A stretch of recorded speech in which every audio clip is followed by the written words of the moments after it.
This is the multi-voice text-to-speech podfic reading of Broken Empire by Imparfait, composed by Burning Aurora, Caliana, and Flowerhawk.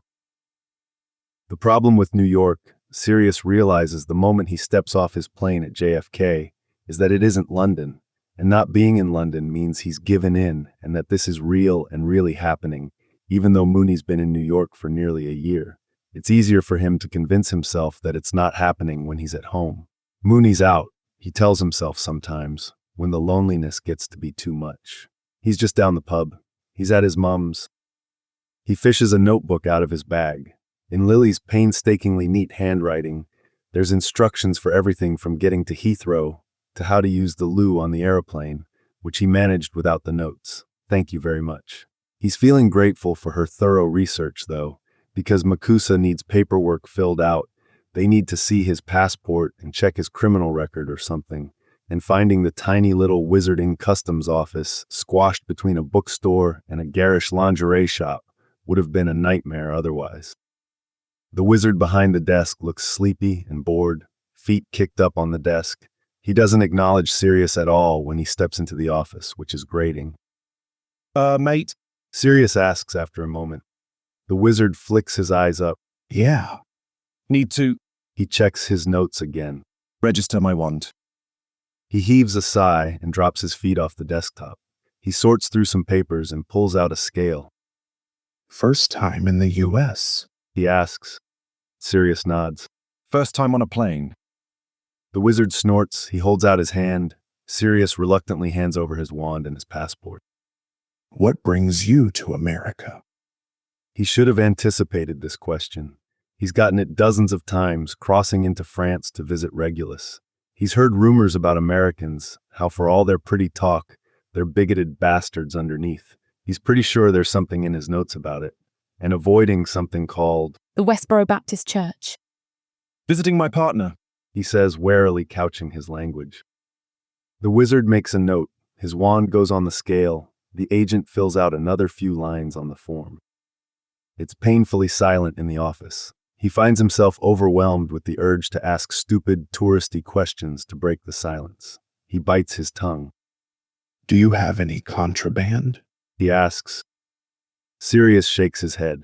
Lily wouldn't even let him pack shampoo, saying the Muggles didn't appreciate liquids on aeroplanes. Any special status? Vampire? Werewolf? Vila? Anything like that? The agent looks him up and down suspiciously. He shakes his head while considering lighting Makusa on fire. Sirius shifts from foot to foot. He'd like to get going sometime before his return flight was due. Sign here. The agent says, shoving the paper back across at him. Sirius takes the biro from him and signs his name with a flourish. The agent hands him back his wand and his passport, which he dutifully puts back in the little travel satchel Lily gave him. Welcome to New York, the agent says, and that's apparently that because he flips his shoes back up on the desk and leans back in his chair, paying Sirius no mind. Sirius checks his notebook again. Pick up luggage. Is next in Lily's neat script. When he gets back to England, he's going to kiss her directly on the mouth for her overpreparedness. He follows the signs. He doesn't ask for directions like a lost little lamb, even though he feels like one, out of sorts and out of place. The luggage belt is fascinating, interlocking metal plates that remind him how clever Muggles are. The whole flying metal tube in the sky is clever too, faster than a broomstick, warmer too. His bag's easy enough to spot with a Gryffindor red and gold ribbon tied to the handle. He grabs it as it goes sailing by. Rolling it behind him still feels awkward and uncomfortable. He'd rather levitate it, but even Sirius isn't daring enough to fuck with the statute of secrecy in America. Outside the terminal is bursting with city, car horns filling the air and exhaust fumes filling his lungs. Yellow taxis and giant hulking autos crawl by, 4 deep on the roadway. He considers splurging on a taxi, but that isn't on the list. Take the air train to Jamaica. Is how Lily plotted the trip, and that's how he'll go. He tries to summon the memory of Remus pointing out where precisely his flat is on a map, but it's a faded memory, details blurry, and he settles for not remembering. He's got instructions. He trusts Lily to get him to Remus's front steps. She even braved her sister's house to copy down directions for him off the Muggle internet. A kiss on the mouth, he thinks again. It'll be a fair better kiss than she's used to, since Prongs is ridiculous and has bad technique. He slobbers. 19 stops to Kosciuszko Street. The notebook demands. So Sirius boards the subway car and takes a seat with his suitcase in front of him, between his legs. He considers taking his book out of his bag or leafing through the magazine he picked up in Heathrow, but he's afraid of missing his stop and getting turned around. He settles for just jiggling his leg and watching the people on the train, then watching the city fly by once they emerge into the sunlight. Subway suddenly a misnomer. Anxiety about what lay on the other side of the Atlantic kept him awake long after he should have gone to sleep on the flight. By the time he's 5 stops away at Broadway Junction, he's mostly just tired and droopy-eyed, but the nerves still hum a discordant tune in the back of his mind. What if Remus doesn't want him there? What if he secretly prefers Sirius thousands of miles away? He knows that's ridiculous. Remus stays up until 2 in the morning to wake Sirius up with a good morning sometimes. He cuts out early from pub nights with his new friends to sit on his sofa and drink wine while Sirius rants about his day in the evenings. 3 days ago, Remus was gasping his name, mirror shaking in his clenched fingers, while Sirius's words took him apart. Remus wants to see him. He tries to shake the morose feeling out of his head. He should be happy. Remus hasn't been home since Christmas, and it's April. There's no amount of chatting over mirrors that can make up for actually occupying the same space, and Sirius deeply wants to be in Remus's space. As it turns out, he thinks as the doors slide open at his stop, he's pathetic without Remus Lupin. He pulls his suitcase along with him down the train platform and a narrow flight of stairs. He stops outside the turnstiles, next to a booth with a bored-looking employee inside, to fish out his notebook and find the next set of instructions. He needs to find Lafayette Avenue. which would be fine and easy if he knew where he was to understand what Keep Broadway on your left. means. He mocks himself for his own uncertainty. The worst thing that happens is he walks an extra few blocks. Sirius looks around when he reaches street level, kicking annoyedly at his suitcase, which bangs against his leg with every step.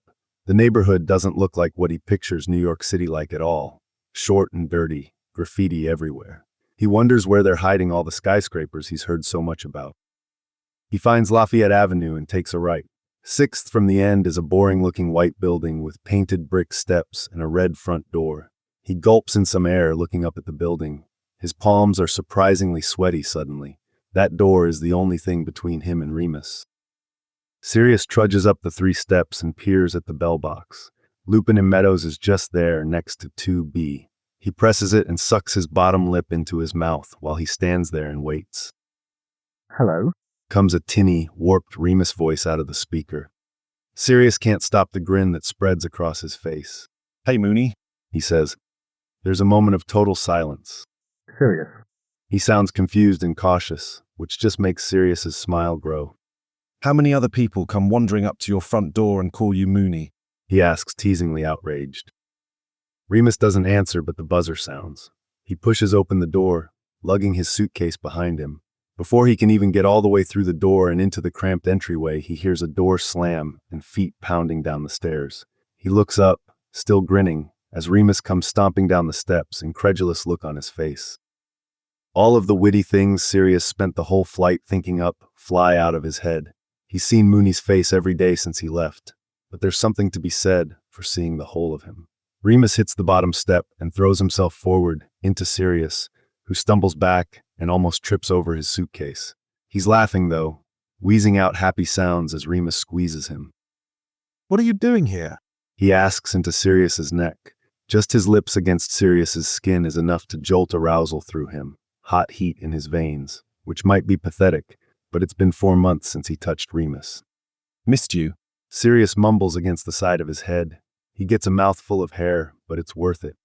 Remus gives him another hard squeeze before he pulls back, holding Sirius at arm's length and staring at him. How did you get here? Aeroplane. Sirius replies. Remus levels a disbelieving look at him. You on a plane? Sirius flushes a little, high on his cheeks and on his ears. I'm not completely inept, you know.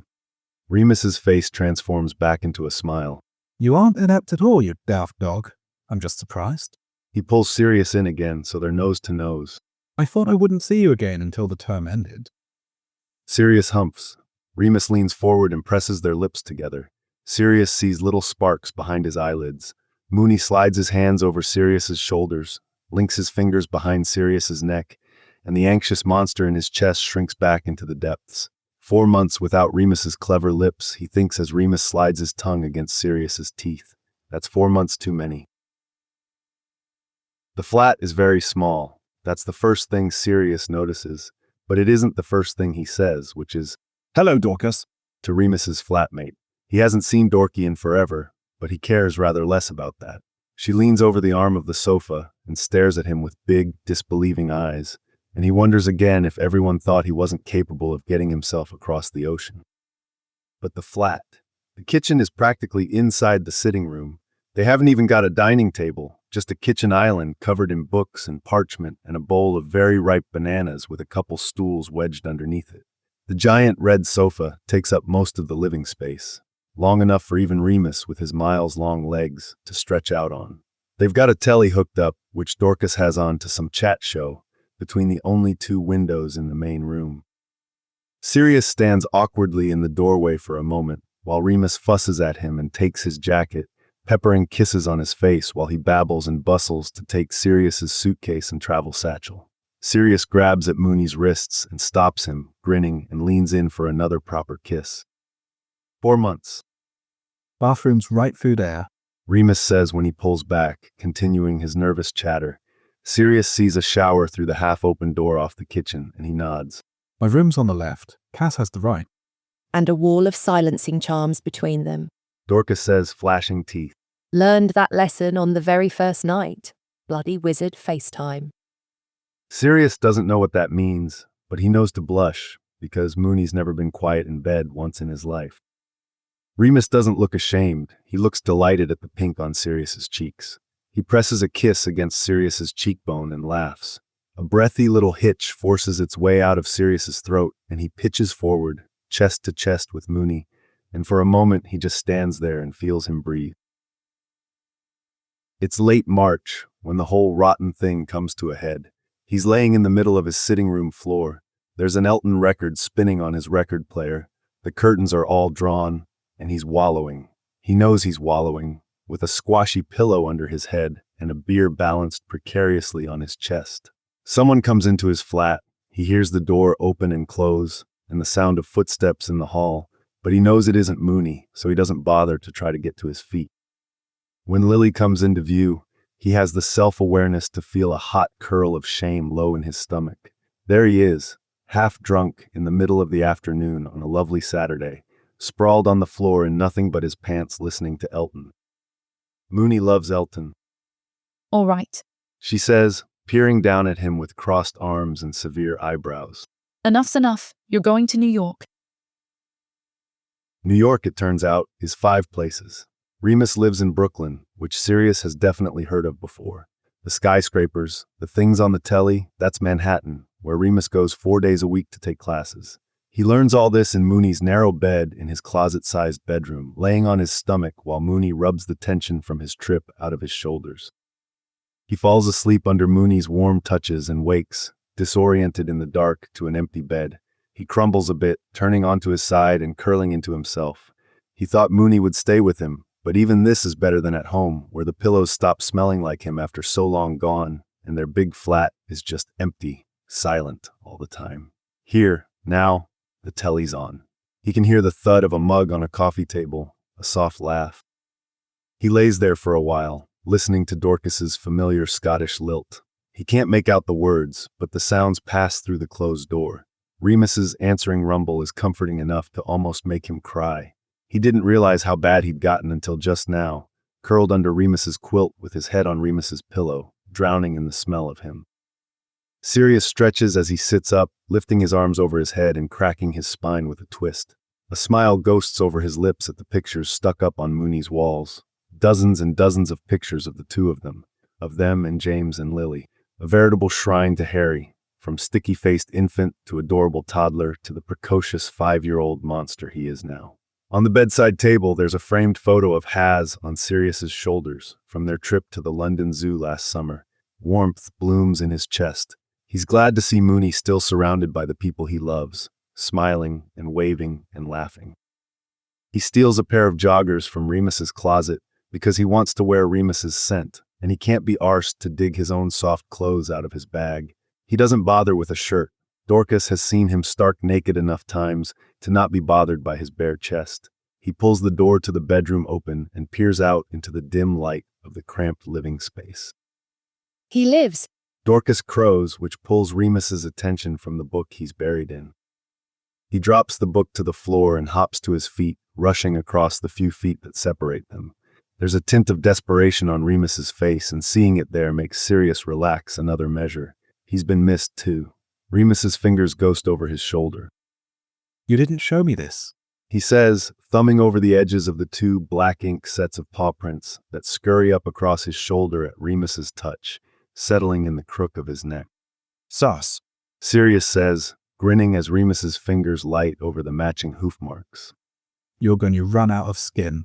Remus trails his fingers over the purple splash of lupines on the swell of his shoulder and down, across the shimmering stars that make up Canis Major on his bicep. He presses down on the set of runes in the crook of Sirius's elbow, and the touch sends a magical little tingle down his spine. Oh, I don't know. Sirius says, leaning forward and brushing his lips along Remus's jaw. I've got loads left. I can show you. Remus, dearest, Dorcas says, falsely sweet, peering at them from the couch. I'd rather not bear witness to your reunion, fuck, if you please. Remus laughs. Sirius can feel it after so long of just hearing it, and his whole body tingles a little at the way Mooney's chest rumbles against his. He lets himself be led backward through the doorway, and laughs when Dorcas flicks her wand and it slams shut behind them. He wakes up too early, his body still on London time and not used to being 5 hours behind. It's still full dark outside, streetlights casting shadows across the room, striping dull light through the blinds and across Mooney's ancient quilt. Sirius turns over. This bed is half the size of their bed at home, and his knees knock against Mooney's thighs when he tries to settle. They're nose to nose this way. Mooney's sleeping face inches from his. Lily was right, he thinks, not for the first time, as he reaches up and dusts his fingers across the bump at the bridge of Remus's nose. His skin is soft, sleep-warm, and the golden glow is tempered by the cool light from two bright streetlights. He wasn't doing all right on his own. He needs physical touch and proximity, and for his bed sheets to smell like Remus. He's been an animagus for 13 of his 28 years, give or take. His memories before Padfoot aren't quite the sepia tones of his early childhood, but they're faded, blurred-edged wisps like dreams. He doesn't know if scent meant so much before, but it hardly matters because it does now. Every day the flat smells less like Mooney has Padfoot howling inside his head with loss. 2 more years of this, then Remus will come home. He lets his eyes flutter closed again, scoots himself across the inches that separate them, and tucks his head under Remus's chin. Remus murmurs something. His hand paws clumsily at Sirius's hip and pulls him in tighter, and Sirius grins against Remus's collarbone, biting down against the skin. Remus breathes out a little, sleepy groan. He doesn't wake. That's all right. It's a sunny Sunday at Flea and Mia's, in that strange span of nothing between Mooney's birthday and James's. They're all in the solarium, all less one, because Mooney's not there, not sitting on the red, crushed velvet chaise they always took together when they came for Sunday lunch, not stealing Sirius's shortbreads, not pressing their shoulders together. He's in New York, probably wearing a beret and doing spins in the street in Times Square. He rests his chin on his fist, sighing. Prongs looks over at him, worry crossing his face for the briefest moment. Want to take Hazza out? I've still got my old clean sweep in the shed. Sirius shakes his head. Too cold and I'm exhausted, he says. It has the benefit of not being a lie. He hasn't been able to sleep very well since Mooney left at the start of January, back to bloody America and to Columbia and Professor Hopkin, who Sirius heard all about in the 3 weeks Mooney was home. He's not too proud to admit he's jealous of this Hopkin bloke, who seems to spend an inordinate amount of time with Mooney, while Sirius gets to spend none. Harry slamming into his legs pulls him out of his thoughts. He peers down at his godson wrapped around his legs and grins. What's this? He asks, reaching down to ruffle his already disordered hair. Haz grins up at him, blindingly happy, bright green eyes sparkling in the sunlight behind his glasses. He's missing a bottom tooth in his wide smile. Sirius's heart hurts again. That's something else Mooney's missed. He glances over, and eyes Lily's barely there bump. He hopes Mooney's home for that at least, but she's due over the summer. They should all be together. Sirius leans back and lets Haz climb his legs and settle in his lap, yawning before he really even properly gets balled up against Sirius's chest. He loves this monster child in his lap. He doesn't know how Mooney left him behind. What do I look like? I'm a person, not a lounge chair, I'll have you know. He grumbles, tickling Harry's sides and grinning when he bursts into a fit of giggles. No, Padfoot. Harry whines, squirming away and laughing. He glances back up at the assembled Potters. Prongs watches him carefully while he talks to Mia, as though one wrong move would break him. That hasn't been the case for a long time. He's managing, even if he's morose about it. You should come stay over for a while. James says much later when Sirius is saying his goodbyes. Might do. Sirius lies, he claps James on the back. I'll see you at the shop tomorrow. Bright and early. James says, I'll bring breakfast. Sirius arrived on a Thursday, which means when the sun starts streaming in the windows of the flat, it's Friday morning. He's up before Remus and Dorcas, a result of his internal clock being convinced 8 in the morning is the early afternoon. He makes tea out of habit. They've got croissants in one of the cupboards in the kitchen, and he finds tiny fancy jars of jam that he knows are probably Dorcas's, but he doesn't care. By the time Remus stumbles out of bed at nearly 10, Sirius is in front of the telly, still trying to figure out how to get to Netflix. He loves Netflix. The Muggles are geniuses. What do you want to do today? Remus asks him as he slathers raspberry jam on his croissant and plucks up one of the mugs. Stars for Mooney, little cats in ballet skirts for Dorcas, that Sirius left under a warming charm for them. Sirius shrugs. This. He doesn't say. His plans for his stay are shockingly thin. He didn't even bother to check the tourism booklet Lily gave him. New York is a city. He's been a Londoner his whole life. He doubts there's anything here he hasn't seen before. They talk every day. He knows how Mooney feels about the weather and the catapults getting knocked out of the league championships and how he likes Sirius's new haircut. Occupying Mooney's space, that's what's been missing. Or Mooney occupying his, he thinks, faint blush rising to his cheeks again as heat pools in his stomach. He hasn't been able to touch him or feel him. He hasn't felt so much as a good morning kiss in 4 fucking months.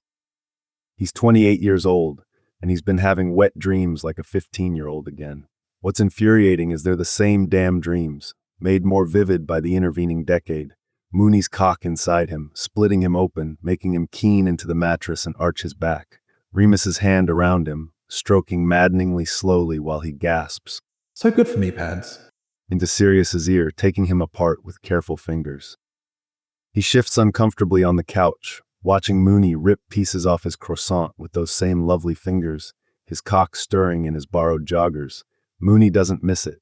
Sirius sees the change in his eyes, maybe from his awkward shift or a change in his scent, but Mooney's eyes darken, and he takes extra care to lick the jam off his fingers with a swirl of his tongue that's frankly obscene. You've got to want to do something. Remus says. Sirius stares at him, gape-mouthed, cheeky little fucker. You tart. Sirius says. There's mirth in Mooney's eyes. You already did me last night. I've got months to make up for. Sirius points out. And besides, when has once ever been enough? Remus laughs, coming around with his mug clutched in his hands to drop next to Sirius on the sofa. Never, you glutton. He presses his lips to Sirius's temple. We should do something nice. Celebrate. What, my success at buying a ticket for an aeroplane? Remus knocks their shoulders together. You being here. Us breathing the same air again. Sirius sighs and reaches for Remus's hand. Can't believe you ditched me to write papers again. His words fall just short of the mark, coming out flat instead of funny.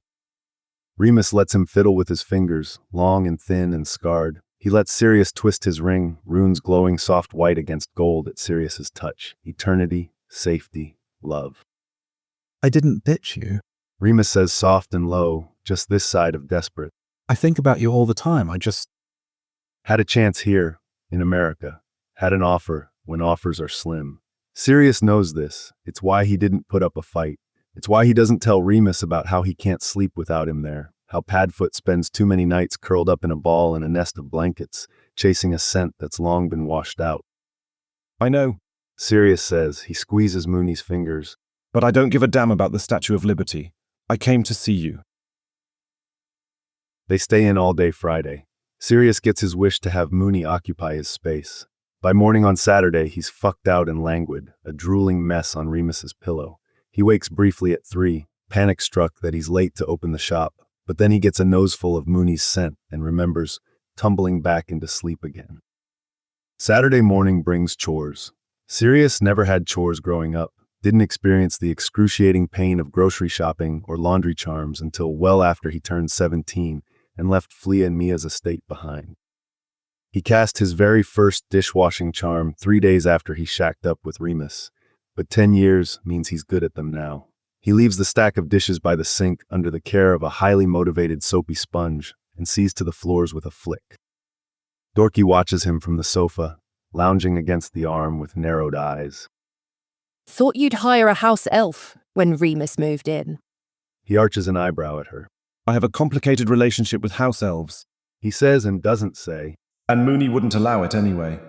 Dorky should know that, should remember Remus's squawking objections to house elf labor for 7 bloody years. Mooney emerges from a freshly cleaned bathroom with clean hair and sparkling teeth. He does. He says, toweling out his hair. He's in jeans and a t-shirt, barefoot against the fake hardwood floor. Sirius thinks he looks very at home, which he both loves and hates. And besides, it isn't right. Recognition sparks in Dorky's eyes. Right. She says, snapping her fingers. Civil rights for house elves. You made banners. Civil rights for everyone. Remus says, all no-nonsense tone and tense arms. Sirius loves him when he gets righteous. Sirius just loves him. The grocer is a hole in the wall down at the end of the block. The aisles are barely wide enough for the cart, and the shelves stretch higher than he can reach, brimming with bright, unfamiliar packages, strange in a world that's already strange to him. He's twitchy and awkward in a Tesco. Putting him in a Muggle shop 3,500 miles away is somehow worse. Remus picks things off very high shelves, hot, and considers the health facts on the back of a dozen different boxes, also weirdly hot. He asks Sirius what he wants for dinner, as if Sirius hasn't just been ordering pad thai from that little place in Brighton, if he remembers dinner at all. He can't say that, so he says he doesn't care. Mooney shoots him an odd, considering look, but says nothing. He trails after Mooney while he picks his way down the aisles, gathering supplies. He doesn't have an opinion on fizzy drinks when asked. Remus does. He has strong opinions, apparently, on cream soda. I shall have to divorce you if you'd like it, Sirius. He says, It tastes like butterbeer if butterbeer were mixed with shit. Sirius isn't altogether sure he's joking about either thing. He does have an opinion on biscuits, and spends too long discreetly sniffing at packets to try and sort out which ones would taste good. When that fails, he settles on shortbreads because he doesn't think anyone can fuck up shortbreads, even Americans. Mooney has his own bags, blue ones with stars and moons printed on, which makes Sirius grin like a fool. The woman behind the till is bored with them before she starts. She chats in Spanish to the checkout boy at the till next to her. Sirius knows 6 languages. None of them are Spanish. His stomach does a little hot twist when Remus says, Tarjeta, por favor. and pulls an honest-to-Merlin Muggle money card out of his pocket. His Mooney has hidden depths, he thinks, as Mooney says, Gracias. and shoves the bags at Sirius. James corners him in the back room of the shop a month after Mooney's too brief stay over Christmas. Do you think? He says. He stops, gropes for words, and then turns on his heel to walk away. Sirius stands there, thighs against the desk he's supposed to do accounting and inventory on. He doesn't. That's what prongs is for. He waits, 1 beat, then 2. Prong stops and spins, one finger jabbing the air in Sirius's direction. Do you think? He says again. Been known to? Sirius answers, trying valiantly to keep his lips from twitching. James snorts. That's a lie. He drops his hand. We've been talking about asking Mooney to be the little bean's godfather. Sirius cocks his head to the side. All right. He says, Do you think he'd say yes? 4, 5, 6 years ago, Sirius would have told Prongs to shove it and not even bring it up. He glances at the photo he keeps on the desk of Harry and Mooney knocked out cold on the couch. Has tucked against Mooney's chest, both of them breathing easy. They've all been changed by that tiny terror. Better shot now than you had 5 years ago. He won't say yes for Mooney. No amount of rings and vows gives him that right. Come round. I'll lend you the mirror for an hour so you can stammer out a question. Lend me my own property. James grumbles, but he's smiling. He'll say yes. Of course he'll say yes. I'm being daft. Sirius knows him well enough to know he's speaking to himself. James Potter, his own hype man. Probably. Sirius agrees, biting back the fear that Mooney will say no, and not because of the wolfy business, but because he's 3,000 miles away from his future godchild and doesn't plan on coming back. Sirius hasn't voiced that fear, won't, especially not to James, but it creeps in his head all the time. James sighs. Wish you were here, though. Sirius lets out his breath in a long, quiet hiss. Me too, he says. They fuck again. Sirius leaves love marks all down his neck and down his chest, along the long scar that runs from just above his navel to the outside of his right thigh. Mooney marks him too, on his jaw and his back. He bruises promises into Sirius's arched cheeks before he spreads them and licks him open. Sirius burns with it, feels lit and aflame and like the brightest star in the sky for the first time in months. He begs for Mooney's cock, voice broken, arms shaking, and sees stars when Mooney finally presses in. White-hot stretch and a growl that's so deep it vibrates Sirius with it. His eyes leak tears while he fucks back against him, cracked open and keening, his whole body feeling fever-hot, the crackles of pleasure every time Mooney thrusts just so making swears punch out of Sirius's throat, lost to groans. So good for me. Mooney gasps into his ear. So fucking needy, so fucking tight, all for me. Yes. Sirius thinks, clear in a mess of half-formed thoughts, his whole brain swamped with the sweet curl of want that coils tight in his stomach. Mooney wraps his hand around Sirius's cock, calloused palms and scarred fingers sending pinpricks of pleasure sparking up his spine. He strokes fast, fist tight, the way Sirius likes it on nights like these. His back arches and Mooney sinks his teeth into his neck and he comes, starburst behind his eyelids. Remus fucks him through it, punishing pace that makes Sirius gasp and twitch from overstimulation until he falters, rhythm gone, and he falls over into oblivion too. Sirius wakes in the dead of the night again. The charmed clock on the table tells him it's just 4. Mooney's out cold next to him, starfished as best he can on a double bed he's sharing. They're both still naked.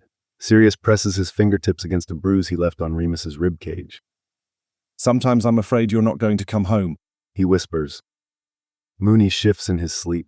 Sirius lets out a breath and curls close, skin to skin. On Sunday, they apparate after lunch to Ghost Square, a narrow, hulking street twice the length of Diagon Alley, with none of the charm. It's not a square. Sirius splutters as soon as they appear. Remus laughs. I said that too the first time I came with Dorcas. Remus links their hands together and they stroll. The stores don't hold any new treasures. There's an apothecary and a cauldron shop, 3 robe shops, a book shop, a fucking quad pot shop. He forgot the Americans refused to get behind Quidditch. The usual mix of things, the same places with different names that live in Diagon and Place Cachee and Strata Incantata. Halfway down to the end, Remus stops and sighs. He turns to Sirius, squeezing his fingers but not letting go. You don't have to come in with me, he says. Yes, I do. Sirius answers without hesitation. There's an ice cream shop up the road and a little cafe. Yeah, sure, we'll go after. Sirius agrees, pointedly ignoring the implication that he should go alone. Remus lets out a little, frustrated sigh.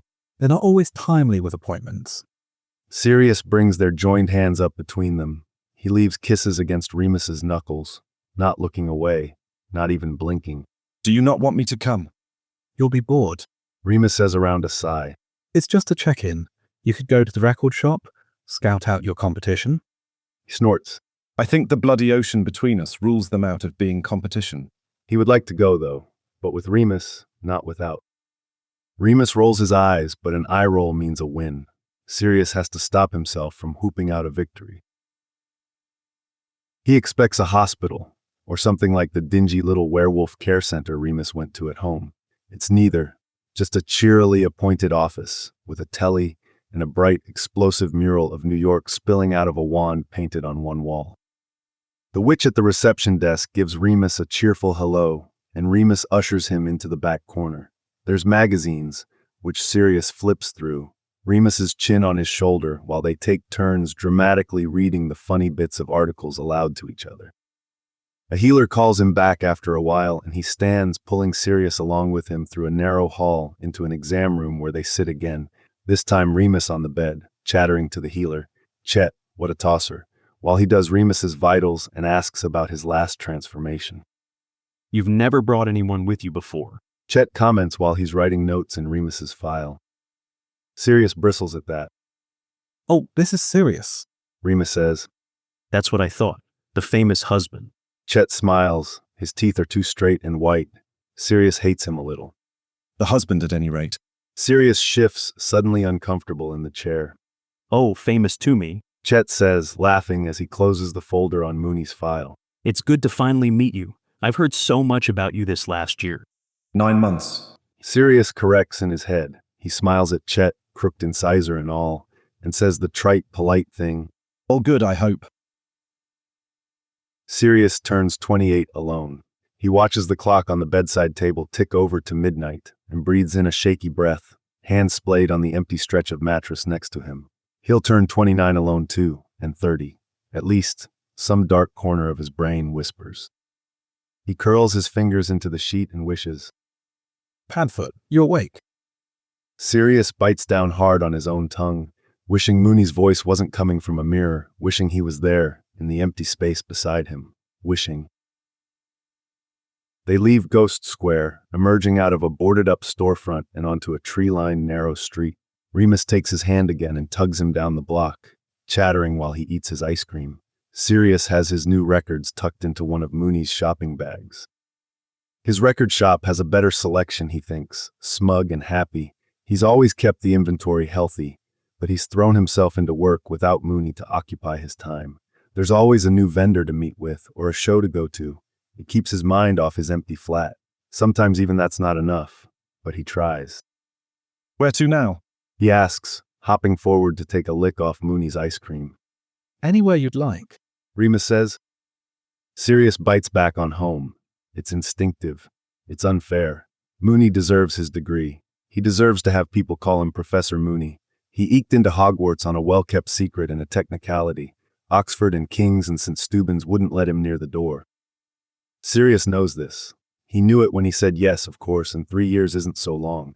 Mooney deserves the world, but all he wants is the freedom to research the social habits of red caps and nifflers. Sirius got his dream. It's Mooney's turn. Could have a drink, he suggests.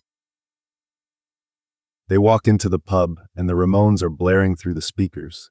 Sirius feels utterly at peace with a pint and some punk and Mooney across from him.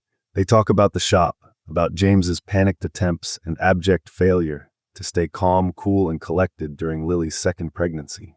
He tells Mooney about the notebook, the walking directions she braved Petunia for, the instructions on how to use a fucking bog, as if he were a toddler and not a grown man. Remus laughs and drinks. He peppers in jokes, smiles in all the right places, orders a second and then a third round. There's something off about him, though, something that's been off the whole time. A gentle sort of worry in Mooney's eyes. Is everything all right? He asks, halfway through his third pint and full of enough liquid courage to broach topics more heavy than Harry naming his new stuffed lion, fuck. I could ask you the same thing. Remus says. He sighs and takes another pull off his pint. You've been acting strange. Sirius feels his shoulders tense. What do you mean? Remus watches him with a thoughtful frown for a moment before he reaches out and takes Sirius's hand in his. You've been quiet, Padfoot. You look sad. Haven't really had anyone around to speak to lately. He says he can't meet Mooney's eyes for this, but he also can't lie to him. He stares hard at the sticky table under their joined hands. It's been a lonely few months is all. Mooney squeezes his hand. You could have told me. Nothing to be done about it. Sirius sighs and fiddles with his pint glass. Just 2 more years of this, and then you'll be home. He hears the tremble in his own voice, the haunting fear that Mooney's going to want to stay in a place where he's a protected class instead of second class. Because Sirius would give up everything. He'd sell his half of the shop to Prongs. He'd leave the flat. He'd give up Saturdays with Haza. Everything, if Remus asked. But that's not what he's afraid of. What keeps him up at night is thoughts that Remus won't ask, because Remus Lupin is a self-sacrificing cunt when he wants to be. I'll be home at the end of May. Remus says. He squeezes Sirius's fingers again. You'll be sick of me come September. No, I won't. He answers, immediate and automatic. He's also going to make sure they use all the sheets this summer, every last set in the linen closet, so he's got weeks of Mooney-smelling things to fall asleep in. That look crosses Remus's face again. He leans forward across the table. Padfoot, look at me. Sirius meets his eyes. Do you need me to come home? Remus asks it with such stark plainness that Sirius actually winces. That's not fair, and you know it. Sirius says, which doesn't answer Remus's question because he can't. He won't lie to Mooney. My life's never been fair. I don't know why you'd think it will suddenly start now. He cocks his head to the side and reaches out with his free hand to brush a stray lock of hair out of Sirius's face, tuck it behind his ear. He leaves his hand against Sirius's cheek, a warm balm on Sirius's desperation. Fair doesn't matter. I didn't ask you what's fair. Guilt twists in Sirius's stomach, hot and rotten. I want you to come home. He admits, But I always want you around. It's sort of my thing. It's why I locked you down at Hogwarts. I'm a spoiled little bastard who wants what he wants and wants it now. His attempt at a joke falls flat against Remus's searching eyes. He sighs and tries again, with honesty this time. I'm not doing the best, but I'll survive. Remus thumbs at his lips. I'm not either. He admits. That's not very reassuring, Remus. Still, Sirius kisses at Remus's thumb because that is. I don't want you to pack up and move home and drop out. You deserve this. We'll fix it. Remus says with a kind of imperious haunt learned from 17 years in orbit of Sirius Black. All right. Sirius agrees. How's it going without Mooney? James asks one brisk October morning while Sirius counts the till. I'm fine. Sirius lies. He shoves the register closed. How's my godson? Brilliant as ever. Lily wants to ask you to teach him Latin or something. She read in a book that Sprogs pick up languages better when they're tots. James flicks his wand and the stack of new stock by his elbow flies away, carefully slotting into the proper crates. My Latin's shit. Sirius points out. Mooney's. He takes a deep breath. Well, can't ask him. But I could do Greek, French maybe, but that's too posh for a Potter.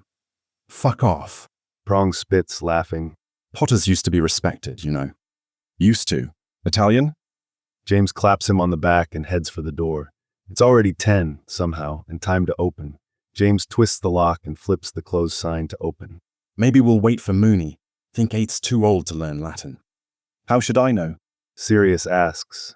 He's never learned a thing about childhood development. That was Lily and Mooney all the way down from the moment she told them she was expecting. Ask Mooney when you call him later. James frowns a little and pokes at the classical A to F section by the door. You'll tell me, right? If you're ever not fine. He'll be home for Christmas. Sirius says. I'll be fine, Prongs. James eyes him, the searching glance of a marauder who knows when he's being dodged. All right. He agrees, but it's quiet, more serious than James ever is, unless it's something that really matters. He leaves on Monday. Remus skips his morning lecture. They spring for a taxi this time, Remus saying the extra money's worth it to save the hassle. He clutches Remus's hand the entire drive, Brooklyn crawling by in the morning traffic. Sirius is back to the notebook for check-in. It's different on the American side, and besides, he's awful at muggle things that aren't aligned with his interests. He can hook up a telly. He can thrift leather jackets and old flannels to add to his aesthetic of 90s degenerate. Record stores, muggle or magical, are a second home to him. Airports. He might get rather good at them too over the next 2 years. Kiss Mooney goodbye for now. Is listed in the instructions. He almost bursts into tears. I don't want to go, he says, throwing his arms around Mooney's shoulders and tugging him close. I don't want you to leave. Remus says. He tucks Sirius close under his chin, and Sirius considers canceling his ticket and writing Prongs to tell him he'll be home in 4 weeks, after Mooney's classes are over. That's madness, though. He's got the shop, obligations, Saturdays with Haza, where he only speaks Italian, and Harry tries very hard to form the words, clumsy and strange in his mouth. Sunday lunch with Flea and Mia. London's home, England's home. We can't go this long between visits next year. Sirius mumbles into Remus's hoodie. I'll go mental. We won't. Remus promises. We've got all summer. We'll plan next year better. They kiss, soft and slow, sweet in a way that aches right down to Sirius's bones. 4 weeks. Sirius says when they break apart. That's easy, that's nothing. Won't even break a sweat. Remus smiles, but it's tempered. I love you. He says, Fly safe. I love you too. Sirius pecks another kiss on his lips. I'll call you when I get home. He checks his travel satchel for his wand and his passport one last time. He slips his notebook back in his pocket for now. Mooney waves at him as he heads for the Makusa security, disguised as a closed lavatory. He waves back and blows another kiss. Remus catches it in his hand with a sad smile curling up half his face. He'll be home soon. Finite. Thanks for listening to this text-to-speech podfic composed by Burning Aurora, Caliana, and Flowerhawk.